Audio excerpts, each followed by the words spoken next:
Alright, we are just in time for the hardest freaking Elite Four member in Johto. And the reason I count it is the first Pokemon she has. Karen is a dark type Elite Four member, uses Umbreon to start with, and that thing is bulky. Has moves Sand Attack, Confuse Ray, Feint Attack, Mean Look. It is a bulky thing, you're not going to one-shot it. And I'm trying to think of what would work here.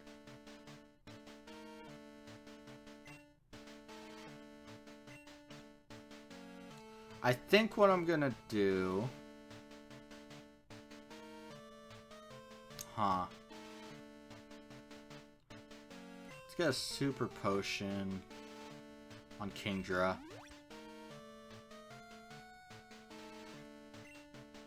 I think I'm gonna go with Meltank, actually.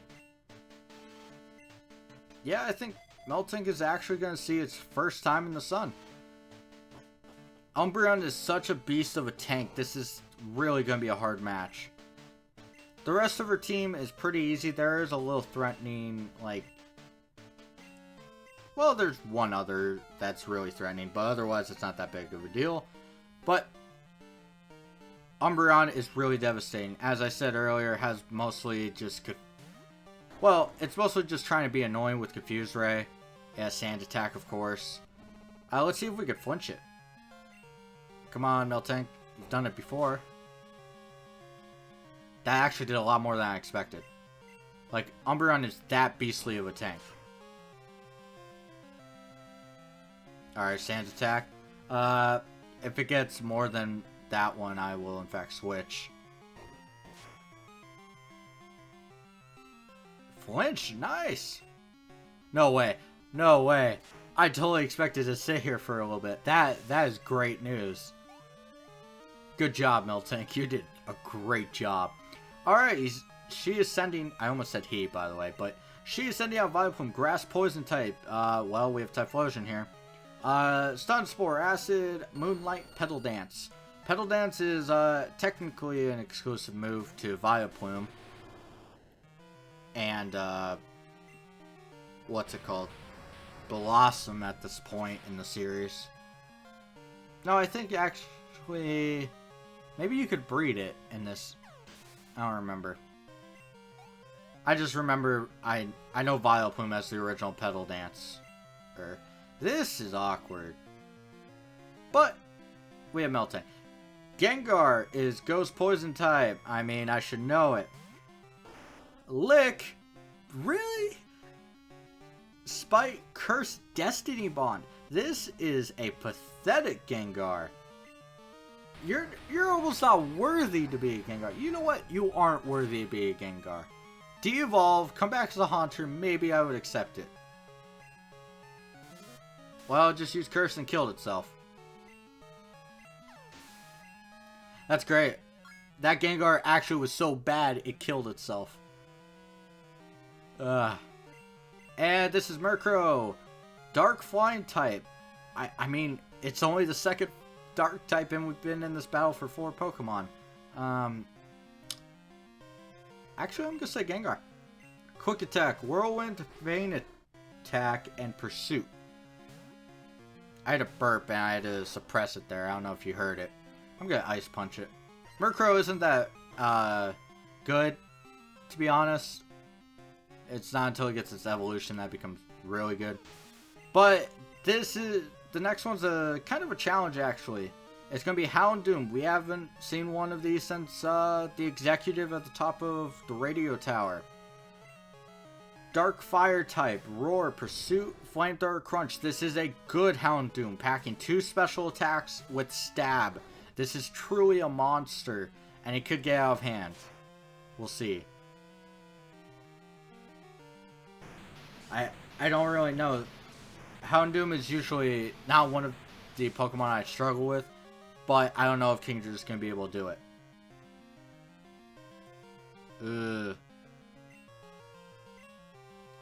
I had a feeling Karen would Max Potion it. Which is funny because Koga will actually use full restores on his Pokemon in comparison to Max Potions. I think it's because of the, hold on. I'm going to... No. We are not saying Gengar. I'm going into Meltank to tank the Crunch that I bet is going to be here. Yep, there's the Crunch, and I'm pretty sure Meltank could, in fact, tank a Flamethrower. Never mind. I was hoping it would be faster, and it was. So there we go. Yeah, that was actually the hardest battle by a long shot. But we're doing fine. So we have one more battle. Yes, this is not the end. They are called the Elite Four, but we do in fact fight the champion here. The champion is waiting. The champion is Lance, which we've already seen. No shocker. No shocker. No surprise. Not really a shocker. That's how it's supposed to go with. And you're going to see me use pretty much 2 Pokemon for this. So he starts with Gyarados, Water Flying type. You should know by now who my designated Gyarados killer is, but he has the moves Rain Dance, Surf, Hyper Beam, and Flail.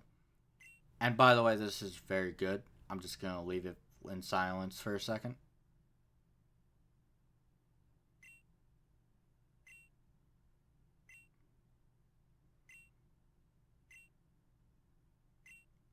And we will accept that challenge.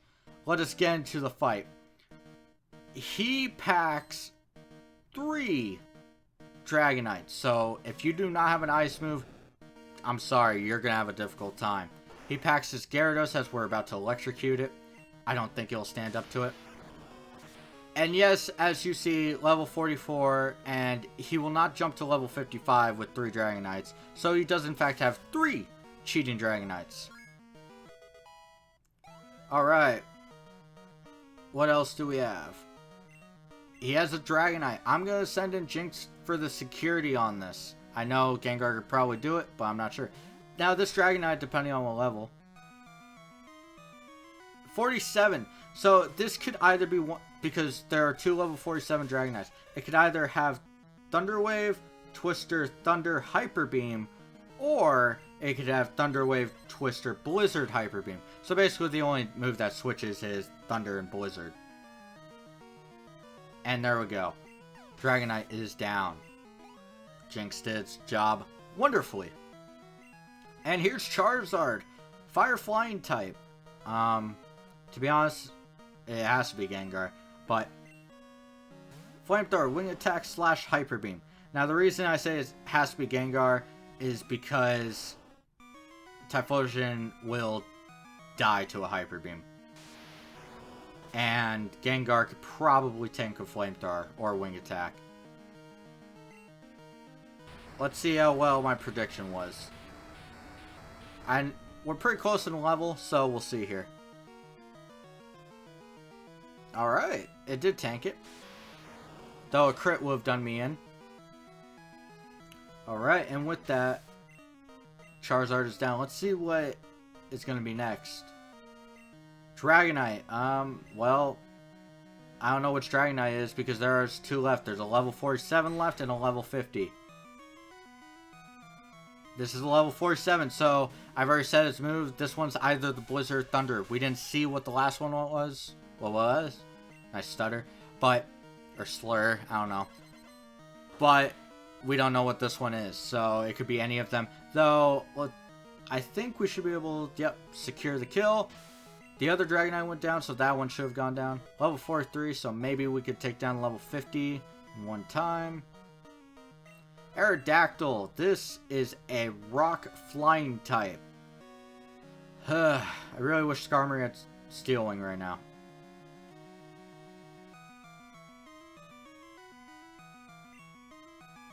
It has Wing Attack, Ancient Power, Rock Slide, and Hyper Beam. No idea why you have Ancient Power and Rock Slide, but whatevs.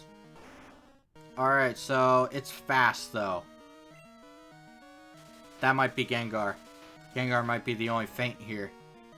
That sucks. I have nothing really to handle it, Aerodactyl. I need Jinx. Skarmory can't even do anything. Melton can't do anything. I am gonna have to heal.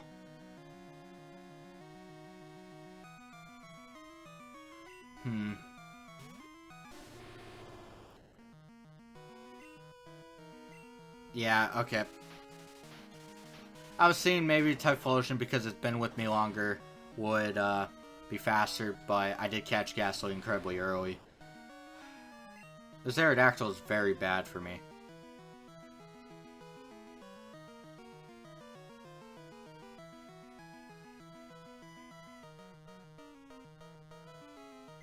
Alright, I have a great idea.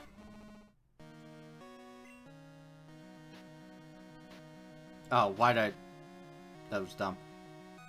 Hyper Potion. Kingdra. Ugh, this Aerodactyl. Ancient Power... Oh, that's bad. That's actually incredibly bad. Ancient Power has the ability to give out a boost. Got Milk Drink, actually. Hyper Beam. That's actually great. I know Meltank's gonna go down. But Ancient Power has a 10% chance to give boost to all stats, so that could have gone out of hand very fast. We're killing it. Surf has to kill it. Aerodactyl's incredibly fast, incredibly strong on the physical attacking side, but it is incredibly frail. So, it should go down. You know, Kingdra, you're just not really up to snuff here. Kingdra actually took that incredibly well. I'm wondering if I should have sent it out originally. Whatever. Alright, the last Pokemon, the level 50 Dragonite with freaking half our team dead. It has the moves Fire Blast, Safeguard, Outrage, Hyper Beam. This is truly the strongest thing we've come up against. So, let's hope that we can knock it out in one hit. Because if not, I'm pretty sure we're getting a Fire Blast to the face. And with that, we have defeated Lance, the champion, the Dragon Master. It's over. But it's an odd feeling. I'm not angry that I lost. In fact, I feel happy. Happy that I witnessed the rise of a great new champion. And we received $5,000 for being the greatest. And we did it. We, in fact, did it. Oh no, it's all over. I don't even want to read her dialogue. It's been a long while. The Conquest of the League is just fantastic. And as we'll see, Lance doesn't really want to do an interview. He's like, yo, we don't have time for this crap. Let's go. You will see a time in the Hall of Fame here that is not my actual time. There was a little glitch. I know it is around 40 hours, but I don't know the exact time, especially since 9 hours of it was chasing Entei and Raikou. I really don't know the exact time, but this is a glitch that happened when I had to change the clock because it glitched when I traded for my Kingdra. He's just telling you that we will register our partners, and yeah. Saving record. Don't turn off. There's Gengar. Did a lot. Meltank didn't do much. Came in handy with against the Umbreon. That's pretty much it, which was the biggest issue. Skarmory didn't do a lot. Did Koga in pretty fast. Jinx wrecked the whole entire thing. The only thing it couldn't have probably handled was the Houndoom. Kingdra came in handy for the Aerodactyl, I guess. If I didn't have such a low party, I could have handled the Aerodactyl. Typhlosion's been doing well. Handled the Fortress, and with that, you're getting good at this, but you have a long way to go. Well, we won't be getting any farther. And with that, we will start the credits. So, I guess this will be a longer video. I probably should have timed it better. But, so, I guess I could talk about what's gonna happen now. So, Pokemon Crystal has a far longer post-game than Red and Blue. Red and Blue, it was 3 parts. You saw the post-game for me. Actually, was it 2 or 3? It was 2. Something like that. Literally, went and caught Mewtwo, and that was it. That was the end of it. In this one, we travel back to Kanto, and that means we have 8 more gyms to fight.